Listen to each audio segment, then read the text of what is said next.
Welcome to another video. তো আজ আমরা কথা বলবো আমাদের পাখির একটা বিশেষ কারণ। আমাদের পাখিগুলোকে আমরা প্রতিনিয়ত ভালো ভালো খাবার দিচ্ছি, ভালো ভালো দানা খাওয়াচ্ছি, যার কারণে আমাদের অনেকগুলো করে বাচ্চা পাচ্ছি। এটা অনেক ভালো বিষয়, কিন্তু কিছু পাখি আছে যেখান থেকে আমরা 6টা করে ডিম কিন্তু একটা করে বাচ্চা, তখন আমাদের মন ভেঙে যায়। তো এর প্রতিকার কি, এই সমাধান করব কিভাবে, সেই বিষয় নিয়ে আজকে আমরা কথা বলবো। আমাদের পাখিকে আমরা ভালো ভালো খাবার খাওয়াই যাতে তারা খুব সুন্দর সুন্দর বাচ্চা দেয়, আমাদেরকে অনেকগুলো বাচ্চা পড়ে। যে কটা ডিম হয় সে কটা যেন বাচ্চা ফুটলে অনেকটা ভালো লাগে। তো এটা হয় না, তার কারণ কি? তার কারণ হচ্ছে বাকি ডিমগুলোতে ব্লাড আসে না, সেই কারণে সেই ডিমগুলো ফোটে না। তো এটা কি জন্যে হয়? এটা হচ্ছে তোমার পাখিটার, মেল পাখির এজ কম থাকলে, ফিমেল পাখির এজ বেশি হলে তখন এই সমস্যাটা হতে পারে, বা মেল পাখির কোনো হেলথ ইস্যু থাকলে এটা হতে পারে।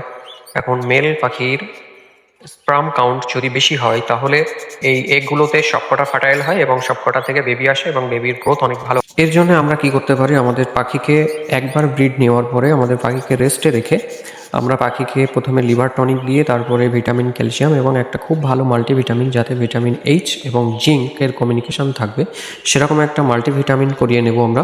তারপরে প্রপার রেস্ট দিয়ে তারপরে আমরা আবার পাখিকে ব্রিডে দেবো। তাহলে আমাদের একটা ডিম থেকেও বাচ্চা মিস হবে না এবং বাচ্চাগুলো অনেক হেলদি এবং সুস্থ হবে, এবং বাচ্চা হওয়ার পরেও বাচ্চা মরে যাওয়ার সম্ভাবনাটা অনেকটা কম হবে।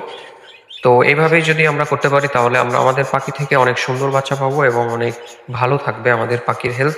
তো আশা করি ভিডিও থেকে কোনো হেল্পফুল ইনফরমেশন পেয়ে থাকলে একটি লাইক, একটি কমেন্ট করে যাবে।